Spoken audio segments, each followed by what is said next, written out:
இப்போ நம்ம வந்து 7th தேர்ட் டேர்மில் இருக்கக்கூடிய கவிதை ஒன்று தான் பார்க்க போகிறோம். வயலும் வாழ்வும். உலகில் பல வகையான தொழில்கள் நடைபெறுகின்றன. அவற்றுள் பசி தீர்க்கும் தொழிலாகிய உழவு தொழில் முதன்மையானதாகும்.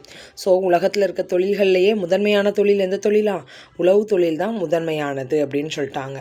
ஸோ அதில் என்னென்ன கேரக்டர்ஸ் இருக்குது அப்படின்னு பார்த்தோம்னா, நிலத்தை தெரிவு செய்தல், நாற்று பறித்தல், நாற்று நடுதல், நீர் பாய்ச்சுதல், அறுவடை செய்தல், போரடித்தல், நெல் பெறுதல் ஆகியன உழவு தொழிலின் செயல்பாடுகள் ஆகும். இவற்றை பற்றிய நாட்டுப்புற பாடல் ஒன்றை அறிவோம். ஸோ உழவு தொழிலோட ஸ்டெப்ஸ் சொல்லிட்டாங்க. என்னதெல்லாம்? நிலத்தை தெரிவு செய்தல், நாற்று பறித்தல், நாற்று நடுதல், நீர் பாய்ச்சுதல், அறுவடை செய்தல், போரடித்தல், நெல் பெறுதல். இதெல்லாமே என்னது? உழவு தொழிலோட செயல்பாடுகள் அப்படின்னு சொல்லிட்டாங்க. உழவு தொழிலோட செயல்பாடுகள் அப்படின்னு சொல்லிட்டாங்க. இவற்றை பற்றிய நாட்டுப்புற பாடல் ஒன்றை அறிவோம் அப்படின்னு சொல்லியிருக்காங்க. ஓடையெல்லாம் தாண்டி போய் ஏலேலங்கடி ஏலேலோ, ஒன்னரை குழி நிலமும் பார்த்து ஏலேலங்கடி ஏலேலோ, சீலையெல்லாம் வரைஞ்சு கட்டி ஏலேலங்கடி ஏலேலோ, சேத்துக்குள்ள இறங்குறாங்க ஏலேலங்கடி ஏலேலோ. ஸோ ஃபஸ்ட்டு பேரால என்ன சொல்லியிருக்காங்க? ஓடையெல்லாம் தாண்டி போய், அப்படி தண்ணி ஓடுறதான் ஓடை, அதை தாண்டி போய் ஒன்றரை குழி நிலம் பார்த்து, 1.5 அடி நிலம், நல்லா கீழே தண்ணி கெட்டி நிற்கிற நிலத்தில் 1.5 குழி நிலம் பார்த்து சீலையெல்லாம் வரிஞ்சு கட்டி சேத்துக்குள்ளே இறங்குறாங்களாம். நாத்தெல்லாம் பிடுங்கையில் ஏலேலங்கடி ஏலேலோ, நண்டும் சேர்ந்து பிடுங்குறாங்க ஏலேலங்கடி ஏலேலோ, ஒரு சாணுக்கு ஒரு நாற்று தான் ஏலேலங்கடி ஏலேலோ, ஓடியோடி நட்டோமையா ஏலேலங்கடி ஏலேலோ. இந்த பேரால் என்ன சொல்கிறாங்க? நாத்தெல்லாம் பிடுங்குறாங்களாம். பிடுங்க முடிச்சல என்ன ஆகுது? கூட நண்டும் சேர்ந்து வருது. ஸோ ஒரு சாணுக்கு ஒரு நாற்று தான் அப்படிங்கிற கணக்கில் கரெக்டாக ஓடி ஓடி நடுறாங்களாம். மடமடன்னு மடைவழியே ஏலேலங்கடி ஏலேலோ, மண் குளிர தண்ணீர் பாய ஏலேலங்கடி ஏலேலோ, சாலு சாலா தாழு விட்டு ஏலேலங்கடி ஏலேலோ, 4 நாளா வளருதமா ஏலேலங்கடி ஏலேலோ. ஸோ மடமடன்னு மடைவெளியே அப்படியே மண் குளிர தண்ணீர் பாயுதான். பாஞ்ச பிறகு சாலு சாலாக தாழு விட்டு 4 நாளாக வளருதான். மணி போல பால் பிடித்து மனதையெல்லாம் மயக்குதம்மா, அறுபக்க ஆளுக்கெல்லாம் ஆளு பணம் கொடுத்து வாரான். ஸோ மணி போல் அப்படியே சாஞ்சு மனதையெல்லாம் பறிக்கிற மாதிரி அது வந்து வளர்ந்து நிற்குது. அதை அறுத்து எடுக்கிறதுக்கு ஆள்களை வந்து பணம் கொடுத்து கூட்டு வரானாம். சும்மாடும் தேர்ந்தெடுத்து சுறுசுறுப்பாய் கொண்டு போனார், கிழக்கத்தி மாடெல்லாம் கீழே பார்த்து மிதிக்குதையா. சும்மாடு தலையில் கெட்டி வச்சுட்டு அது மேலே நம்ம அறுத்த பயிரோட எல்லாத்தையும் தூக்கி தலை மேலே வச்சுட்டு சுறுசுறுப்பாக கொண்டு போகிறாங்களாம். இப்போ கிழக்கத்தி மாடு எல்லாத்தையும் கீழே பயிர் எல்லாத்தையும் பரப்பி போட்டு மிதிக்க வைக்காங்க. அப்போ வைக்கோல் தனியாக நெல் தனியாக மாறுறதுக்காண்டி அதில் வந்து மாடெல்லாம் என்ன பண்ணுறாங்க? மிதிக்க வைக்காங்க. கால்படவும் கதிரு பூரா ஏலேலங்கடி ஏலேலோ, கலலுதையா மணிமணியா ஏலேலங்கடி ஏலேலோ. ஸோ அந்த பாட்டு ஃபுல்லாகவே அந்த ஏலேலங்கடி ஏலேலோ வந்து எதுக்கு இருக்குன்னா, இது ஒரு தொழில் பாடல். அதாவது களைப்பு தெரியாமல் இருக்கணும் அப்படிங்கிறக்காண்டி பாடப்படக்கூடிய பாடல். அதனால தான் இந்த ஏலேலங்கடி ஏலேலோடு சேர்ந்து பாடுறாங்க. ஒருத்தவங்க பாட பக்கத்தில் இருக்கவங்க எல்லோரும் ஏலேலங்கடி ஏலேலோ சொல்லிக்கிட்டே என்ன பண்ணுவாங்க? வேலையை செய்வாங்க. ஸோ அப்போ அவங்களுக்கு அந்த வேலையோட அலுப்பு வந்து தெரியாது அப்படிங்கிறக்காண்டி. ஸோ மாடோட கால்படம்ச்சில் கதிரு பூரா அப்படியே கலண்டு வருதான் மணிமணியாக. ஸோ இதை தொகுப்பாசிரியர் கீவா ஜெகநாதன். இதை தொகுத்து தந்தவர் யார்? கீவா ஜெகநாதன் அப்படிங்கிறவங்க தான் இதை தொகுத்து தந்திருக்காங்க. அடுத்து என்ன சொல்கிறாங்கன்னா, சொல்லும் பொருளும். குழி நில அளவை பெயர். குழி அப்படின்னா என்னது? நில அளவை பெயர். குழி நில அளவை பெயர். ஜான்னா என்னது? நீட்டல் அளவை பெயர். ஜான்னா என்னது? நீட்டல் அளவை பெயர். மணி முற்றிய நெல். மணி அப்படின்னா முற்றிய நெல். சும்மாடு அப்படின்னா என்னது? பாரம் சுமப்பவர்கள் தலையில் வைத்துக்கொள்ளும் துணிச்சுருள் பேர் தான் என்னது? சும்மாடு. பாரம் சுமப்பவர்கள் தலையில் வைத்து கொள்ளக்கூடிய துணிச்சுருள் பேர் தான் என்னது? சும்மாடு அப்படின்னு சொல்லியிருக்காங்க. அடுத்தது சீலை. சீலைனா என்னது? புடவை. மடைனா வயலுக்கு வரக்கூடிய நீர் தான் மடை. கழலுதல் அப்படின்னா என்னது? உதிர்தல். கழலுதல் அப்படின்னா என்னது? உதிர்தல் அப்படின்னு சொல்லியிருக்காங்க.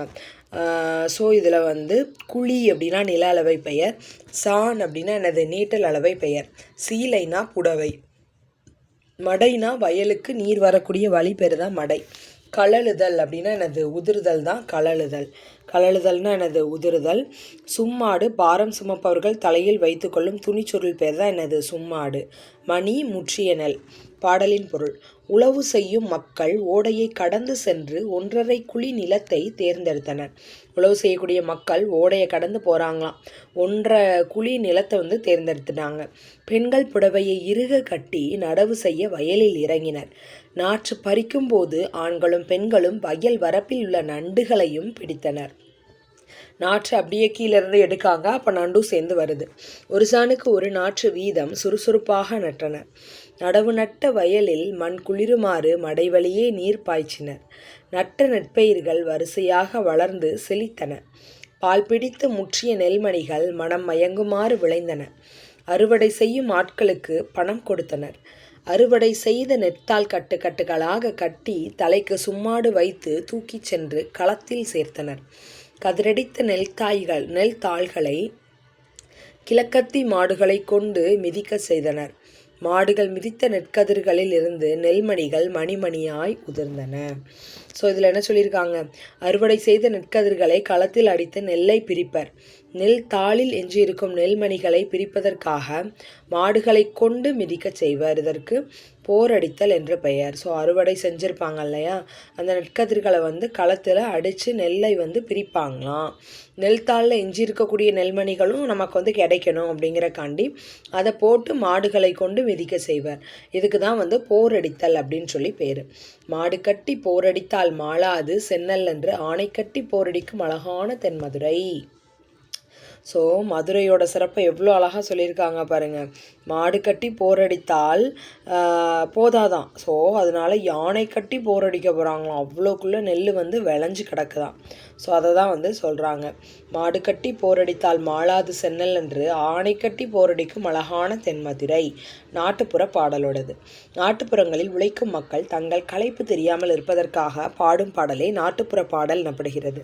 ஸோ இது ஒரு நாட்டுப்புற பாடல் வகைன்னு சொன்னேன் இல்லையா. ஸோ வந்து என்ன சொல்கிறாங்கன்னா, அவங்க வேலை செய்யும்ச்சில் அவங்களுடைய களைப்பு வந்து தெரியக்கூடாது அப்படிங்கிறக்காண்டி பாடுற பாட்டு பேர் தான் என்னது? நாட்டுப்புற பாடல். இதனை வாய்மொழி இலக்கியம் என்றும் வழங்குவர். பல்வேறு தொழில்கள் குறித்த நாட்டுப்புற பாடல்களை மலையருவி என்னும் நூலில் கீப ஜெகநாதன் தொகுத்துள்ளார்.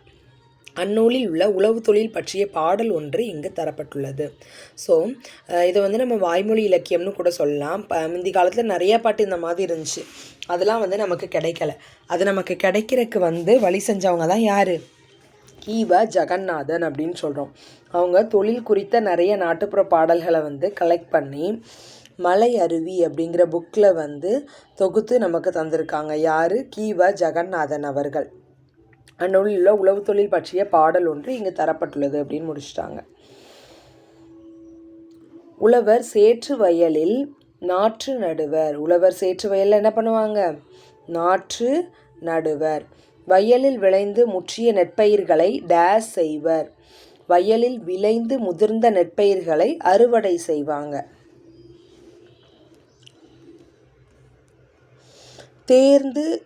தேர்ந்தெடுத்து பிரித்து எழுதணும்னா தேர்ந்து கூட்டல் எடுத்து.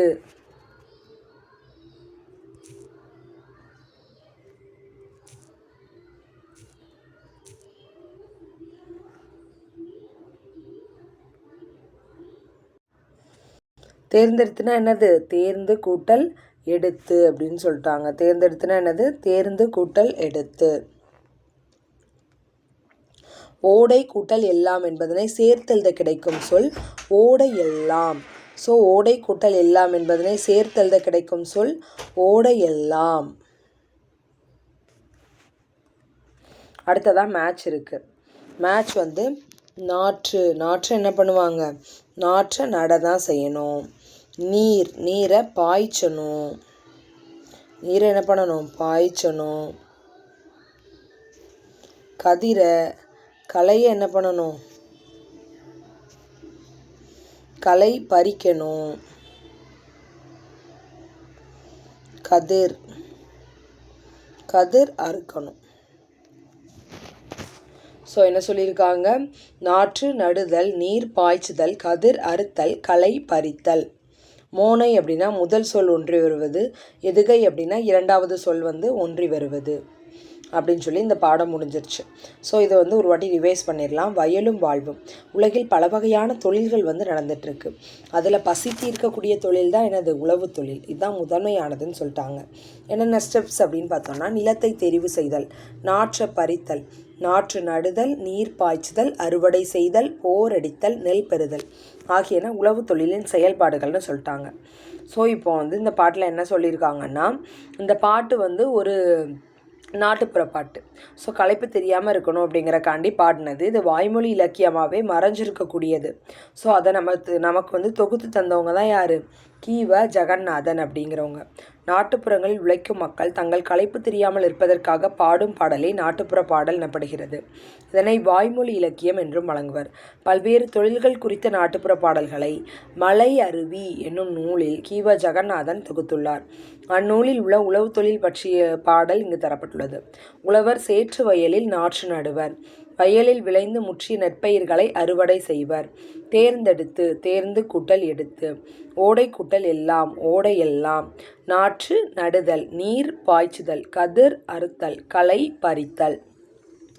ஸோ என்ன பண்ணியிருக்காங்க, அறுவடை செய்த நெற்கதிர்களை களத்தில் அடித்து நெல்லை பிரிப்பாங்க. அப்பவும் கூட அந்த நெல் தாளில் வந்து இன்னும் நெல்மணிகள் ஒட்டி இருக்கும் இல்லையா? ஸோ அதை மாடுகளை கொண்டு மிதிக்க செய்வாங்க. இந்த ப்ராசஸ் பேர் தான் வந்து போரடித்தல் அப்படின்னு சொல்லி சொல்கிறோம். ஸோ மாடு கட்டி போரடித்தால் மாளாது சென்னல்லன்று ஆணை கட்டி போரடிக்கும் அழகான தென்மதுரை அப்படின்னு சொல்லி நாட்டுப்புற பாடல் இதோட சிறப்பை வந்து சொல்லுது அப்படின்னு சொல்லி நமக்கு முடிச்சிட்டாங்க. Thank you friend.